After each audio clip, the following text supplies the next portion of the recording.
My cup of coffee was still steaming when the sound of tires squealing on the gravel interrupted the peace of that autumn morning. Through the window, I watched a black SUV pull up in front of my house.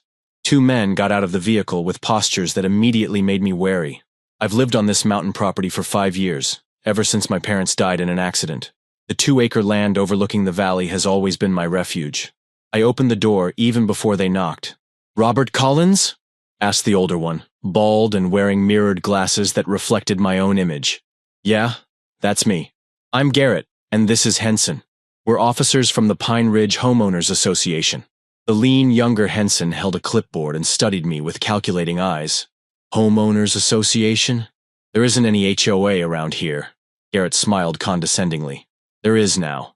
Your property was incorporated into our district last month, and unfortunately it's in violation of several rules." Henson handed over official-looking documents with seals and signatures that seemed legit.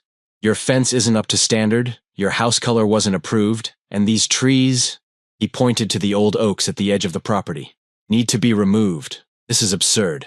This land is mine. For now," Garrett adjusted his glasses. "You have 24 hours to comply, or you'll face daily fines of $500. If you don't comply within a week, we'll start the process of confiscating your property. Subscribe to the channel and hit like for more stories like this."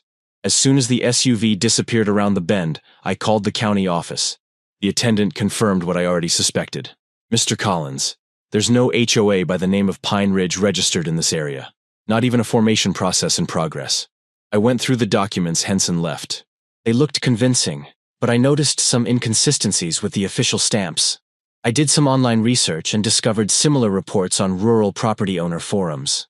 Scammers were targeting isolated properties, especially in mountainous areas where land values were rising. While checking the cameras I had set up along the property boundaries, I noticed a folded piece of paper under my car's windshield wiper.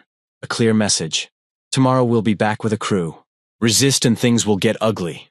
Properties like yours are worth a lot to the right people." The sun was setting behind the mountains when I made my decision. I wasn't going to cave to threats, not after everything I'd done to protect this land. The next morning, the roar of engines woke me up before my alarm.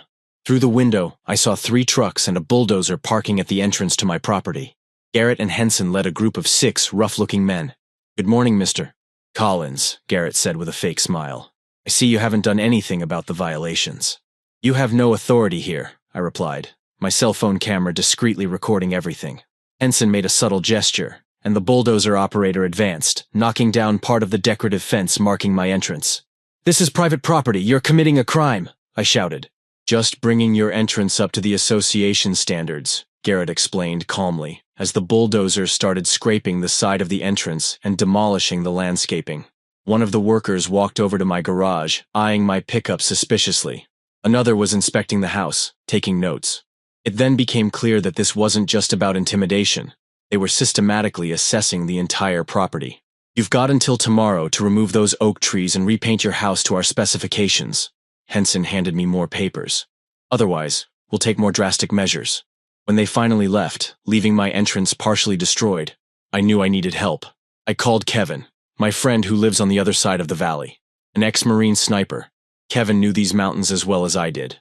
"I'll be there in an hour," he promised after hearing the whole story. While waiting, I gathered property documents, tax records, and all the legal evidence that proved my ownership. I also set aside the footage from the cameras showing the invasion and the damage. Kevin arrived with his military observation gear and a plan. "They'll be back in force tomorrow," he explained, scanning the land with his binoculars. "They're going to try to intimidate you even more. We need to turn the tables." We spent hours planning. Kevin pointed out strategic spots on the opposite slope with a clear view of my entrance. We reviewed escape routes, camera angles, and set up signals. "We don't want violence," I stressed. "I just want them off my property." "Sometimes just the perception of danger is enough," Kevin grinned. "Trust me." Barely had dawn broken when the first vehicles appeared. This time there were 5 trucks, the bulldozer, and a backhoe. Garrett had brought reinforcements, at least 10 men, some flaunting tool belts, others with stances that suggested more than just laborers. I positioned myself on the porch, my cell phone streaming everything to Kevin, who was strategically placed on the opposite slope. "Mr. Collins," Garrett smiled, "I see you're still resisting. Today, we're not here to negotiate." One of the men moved toward my pickup with something that looked like a screwdriver. Another group headed to the back of the property where the oak trees were. "This is your last chance to leave peacefully," I warned. "I know there's no Pine Ridge HOA. I know who you are." Garrett's smile faltered. "I think you don't understand your situation, Collins. We're isolated here. Help would take too long to arrive." Then a small red dot appeared on Garrett's forehead. He froze, instantly recognizing what it was. "Seems like I'm not as alone as you think," I said calmly, as Kevin's laser point danced between Garrett and his crew. "I want all of you off my property. Now."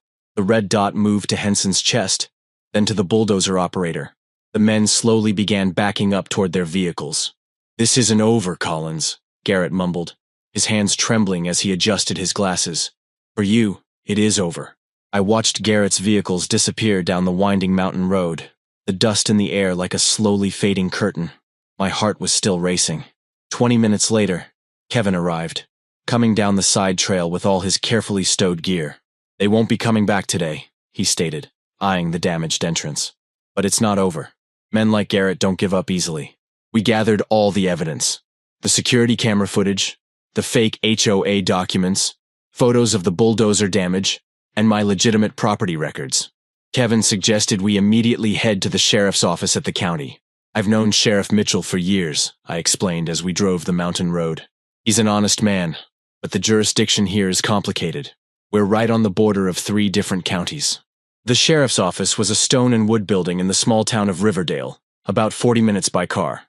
Mitchell, a 55-year-old man with graying hair and an upright demeanor, listened to our story with growing concern, scrutinizing every piece of evidence. "Robert, you're not the first," he finally revealed, turning his monitor so we could see. "We've had similar reports in at least 3 neighboring counties over the past 18 months. On the screen, I saw photos of Garrett and Henson under different names, but unmistakable. They appeared in reports from other property owners who had lost their land or paid substantial sums to regularize supposed violations. This is how they operate. They identify valuable properties in isolated areas, especially those on jurisdictional borders. They create fake documentation, intimidate the owners, and when needed, they damage the property to up the pressure," Mitchell explained. "The problem is that no victim has so far gathered enough evidence or stuck around long enough to testify. Most simply sell their property for below market value to intermediaries we suspect are connected to Garrett." "Why haven't they been arrested yet?" I asked, outraged. "Fragmented jurisdiction. By the time we send in patrols, they're already across into another county. And most victims rarely file formal complaints. Many don't even fully understand that they've been scammed, thinking they actually violated some regulation." Kevin, who had been silent until now, pointed to the footage on my phone. "Now we have solid evidence. We have their faces, the vehicle plates, and the documented damage." Mitchell nodded slowly. "With that, I can get a warrant. But I need you ready to go all the way, Robert. That means testifying formally and facing a potential trial." "I'm not giving up my land," I declared. "And I'm not about to let this happen to anyone else." The sheriff stood up, determination in his eyes. "I'm calling in patrols immediately and contacting the neighboring counties. Based on your description, they haven't gone far.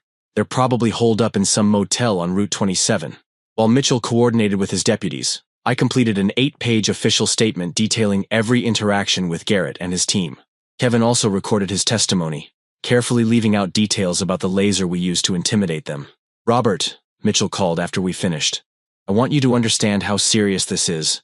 These men aren't just scammers, they're organized criminals. Over the past year, we estimate they've acquired more than $2 million worth of properties using this scheme." "And what about the people who lost their homes?" I asked. "We're trying to track them down. Many moved to other states, convinced they had actually broken some local law." Mitchell sighed heavily. "The system is supposed to protect people like you. But here in these remote areas with limited resources and overlapping jurisdictions, it's the perfect setup for criminals like Garrett." Kevin and I spent the next 4 hours monitoring operations over the radio. Patrols from 3 different counties were mobilized. Finally, around 7 in the evening, we got the news.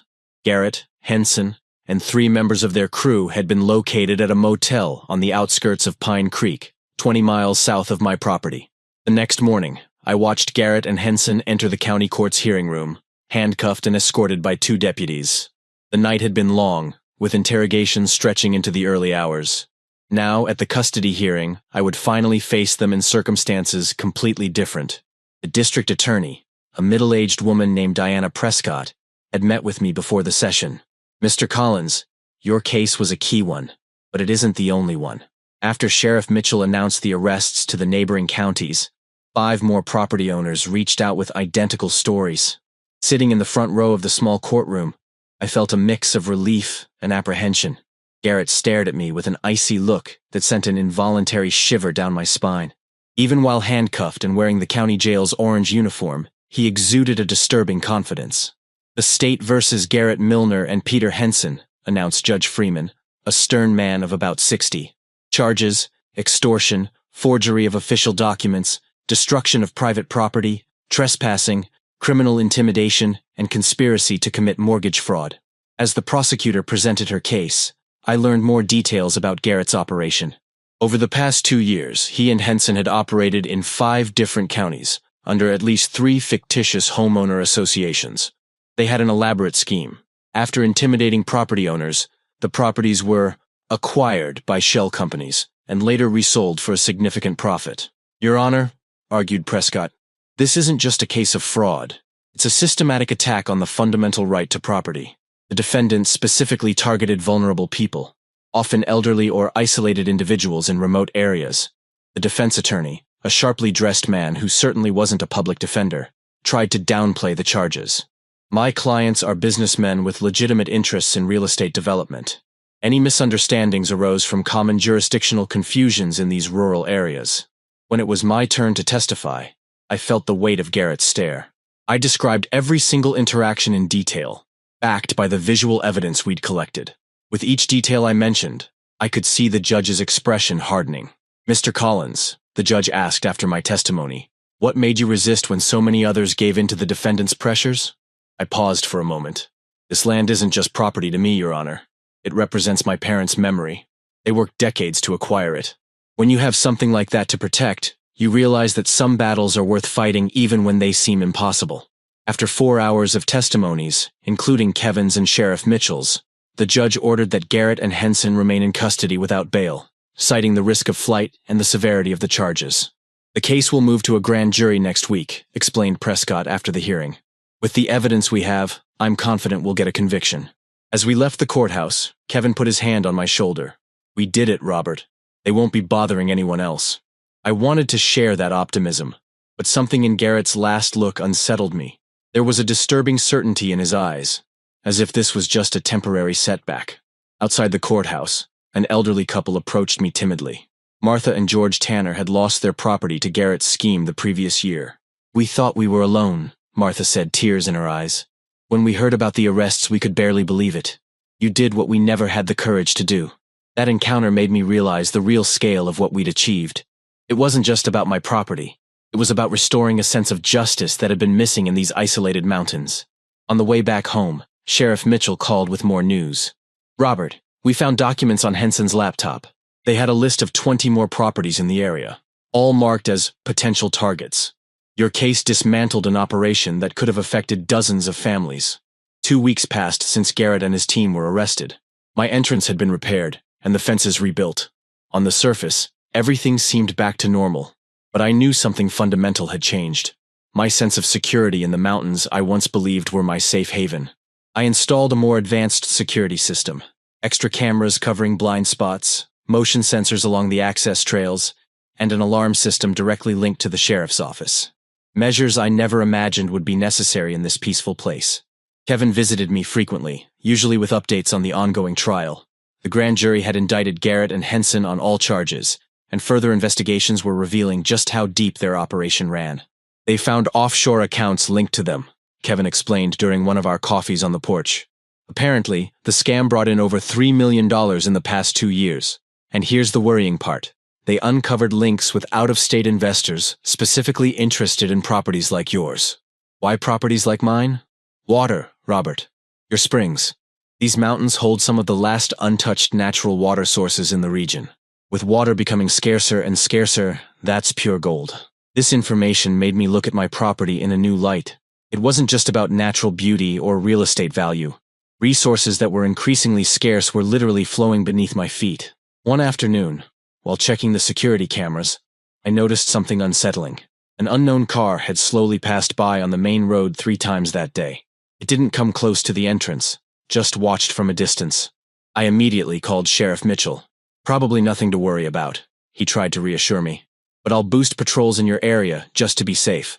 3 days later, I received a disturbing phone call from Diana Prescott, the prosecutor. "Mr. Collins, I thought you should know. A high-profile lawyer from Denver has taken over Garrett's defense.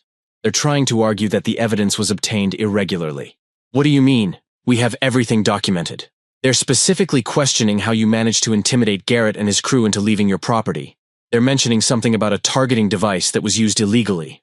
I felt a knot in my stomach. At no point had we mentioned the laser Kevin used.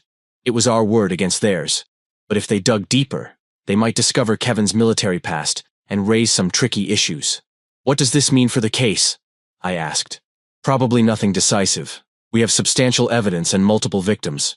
But I suggest that you and your friend stick to your story about exactly how you repelled the armed men." After hanging up, I called Kevin immediately. He showed up at my house 2 hours later, visibly worried. "Garrett has connections we didn't even imagine," he said. "His new lawyer isn't just anyone. This is Burton Hayes, a criminal law expert with significant political contacts. How can he afford a lawyer like that while in custody?" Exactly the right question. Someone with substantial resources is interested in making sure Garrett and Henson get off, and that worries me much more than any issue about the laser. That night, Kevin insisted on staying over. We set up shifts for surveillance, checking the cameras every hour. Around 3 in the morning, the motion sensors on the east trail were triggered. On the security system screen, we clearly saw 2 men moving among the trees watching the house. They were about 200 meters away, off my property, but their interest was obvious. "They're not just onlookers," Kevin whispered, observing the methodical moves of the intruders. "They're scouting access points, checking camera coverage. Should we call the sheriff? By the time he gets here, they'll have disappeared. And technically, they haven't trespassed on your property." The men stayed for almost an hour, discreetly photographing the house with a long-range camera. Then, as silently as they had appeared, they vanished in the darkness. The next morning, I found an envelope attached to the front gate. Inside was a simple typewritten note. "Some problems don't just disappear because you call the police. This place is worth a lot to some important people. Consider a reasonable offer while you still can. Subscribe to the channel and hit like for more stories like this." 6 months had passed since Garrett and Henson's first visit. Autumn had given way to winter, and now spring was beginning to show on the mountain slopes. The entrance of my property was completely restored, with wildflowers blooming along the rebuilt fence. Apparently, everything was back to normal. But normalcy was only skin deep. The trial of Garrett and Henson had ended 2 weeks ago with a verdict that surprised many. Guilty on all charges, with sentences of 8 and 6 years, respectively. Justice had prevailed, but at a considerable emotional cost. That spring morning, as I walked through the property inspecting the springs, which I now knew were so valuable, I reflected on how fragile our sense of security can be. The mountains around me, once symbols of permanence and peaceful isolation, now carried a dual meaning. They were still my refuge, but they also reminded me how vulnerable we can be when something we own is coveted by others. Sheriff Mitchell visited me regularly, keeping me updated on the case. "Federal investigators have taken over looking into Garrett's financiers," he explained during his last visit. "They found evidence of a much larger scheme involving water resource speculation across several western states. But it wasn't just about my property. It was about a pattern. Properties with springs in areas where water is becoming scarce. With climate change accelerating, some people are planning decades ahead, controlling resources that will be priceless in the future." This revelation added a new dimension to my understanding of what happened. It wasn't personal. I just happened to own something that had become strategically valuable in a changing world. Kevin had become a near constant presence. After that night with the mysterious observers, he started building a small cabin at the edge of my property. "Just a place to fish and camp occasionally," he'd say when someone asked. But we both knew it was more. It was an outpost for surveillance, a guarantee that I wouldn't be alone if more threats showed up. The late-night observer visits stopped after the verdict, but occasionally we still noticed unknown vehicles slowly driving by on the main road. "Just discreet surveillance," Kevin summed it up. "Someone still interested, but they pulled back to reassess after Garrett's conviction." One afternoon, I received an unexpected visitor. Diana Prescott, the prosecutor, came in person with some news. "During the investigation into Garrett's finances, we discovered something you should know," she said, handing me a folder. We found detailed records of all the properties they targeted or planned to target. I opened the folder to find detailed maps of the area, with various properties marked in red, including mine. The most disturbing part, Diana continued, is that some of these properties were legally acquired after failed intimidation attempts. When the criminal approach failed, a seemingly legitimate investment company rep would show up with attractive offers. Two sides of the same operation, I concluded. Exactly. And what's even more troubling, 3 of these apparently legitimate companies are still active, even with Garrett behind bars. This information reinforced my decision to stay vigilant. It wasn't just about Garrett. It was about powerful interests that saw lands like mine as strategic assets to be acquired at any cost. In the following weeks, I worked with specialized lawyers to strengthen the legal protection of my property. I created a conservation trust that ensured the springs could never be commercially exploited, even if the property changed hands. It was an extra layer of protection to guarantee that even if something happened to me, the natural resources would remain preserved. One particularly clear afternoon, Kevin and I sat on the porch watching the sunset paint the mountains in gold and purple. The security system had been updated once again, now featuring facial recognition technology that could identify known visitors. "You know what impresses me the most about all this?" Kevin remarked. "How something as basic as the right to property, which we take for granted, can be so fragile in practice. It's like that fence," I pointed to the rebuilt entrance. "We think it clearly marks what's ours, setting boundaries that everyone will respect. But for some people, fences are just temporary hurdles to something they really want. Do you think they'll come back? Not Garrett, but whoever is behind him?" I looked at the mountains that had always been my refuge, and that now carried both beauty and the memory of threat. "I'm not sure, but I know I'm ready if that happens. It's not just about defending property.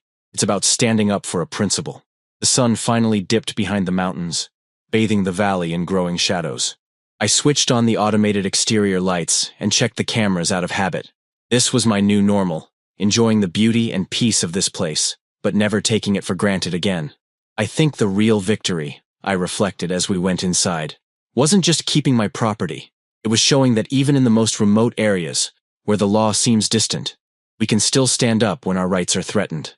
Kevin nodded silently as we watched the first stars appear in the night sky.